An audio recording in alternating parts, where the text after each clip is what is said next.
Hi, I'm Lisa, truth teller and modern day minstrel. Here to remind you that there's no truth outside of love. If it ain't loving, it ain't true. Think about it.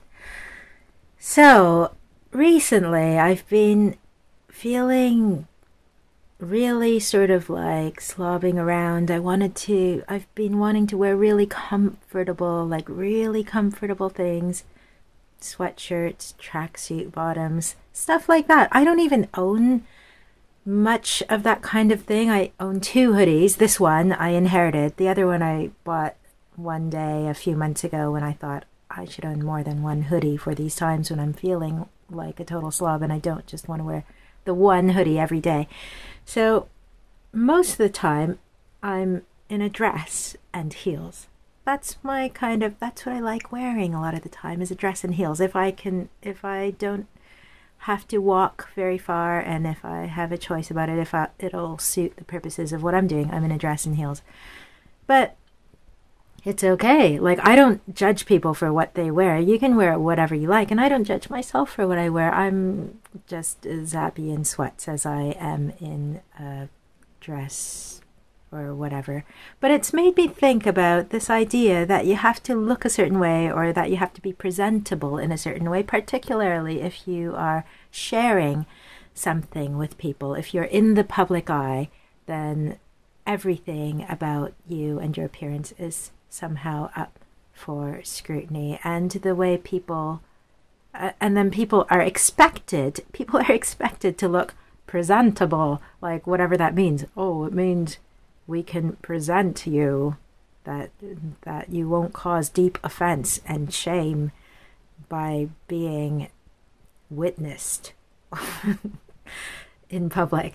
It's just such a bizarre idea. I just think that ideas like this can be very harmful and very repressive. First of all, it encourages people to judge one another. And if you're judging other people based on these things, you're judging yourself based on these things. That's not going to make you very happy. This does not lead to happy people. So that's one problem. The other problem is that it stops people from being as creative and as genuinely themselves as they can be. And it stops people from being able to share. If you're not able to share, then you can't connect. If you can't connect with other people, then you're unhappy. Studies have shown this. You can look it up and you'll find out that it is absolutely essential to every human being's happiness to be connecting with other people. The only way you connect with other people is if you openly share and openly accept other people sharing without judging them.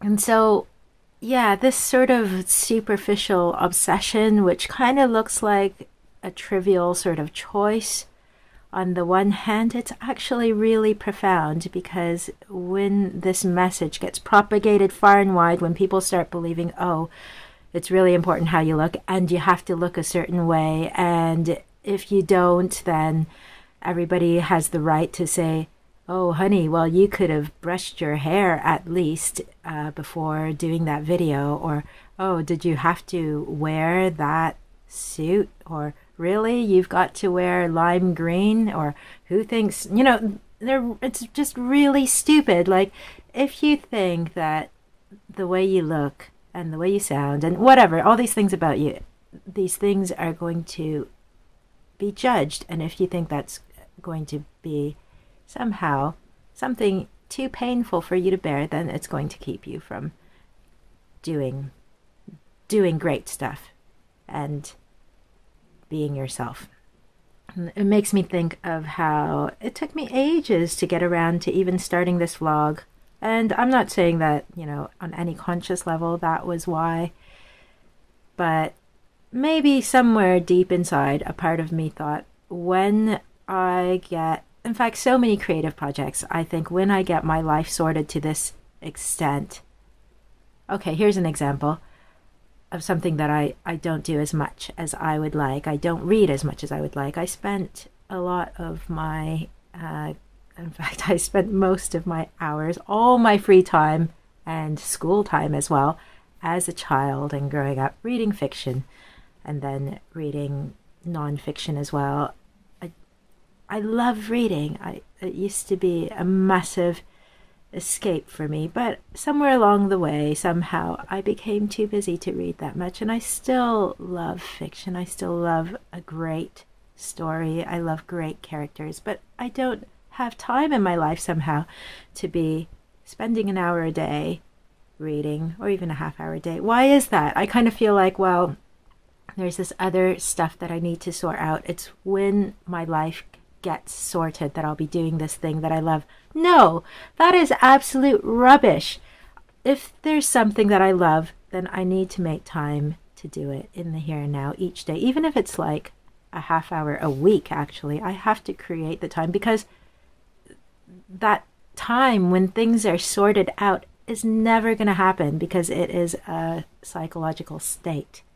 And if I'm not in that state now, it's just, it's a state that can be achieved at any time, unless you're in the middle of a burning house or something like that. There are some extenuating circumstances, but, most of the time, you can achieve the state that you need to be in to do what is important to you right now, and to do the things that you love right now.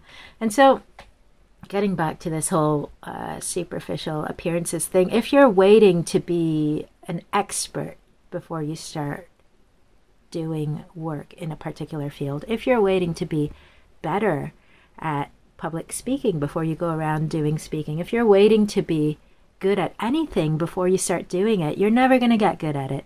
If you're waiting to have more time and space in your life before you start writing that novel, or before you write that song, or before you meet up with your friends regularly, before you do anything that you really love doing, if you're waiting for things to be sorted, well, this is the news.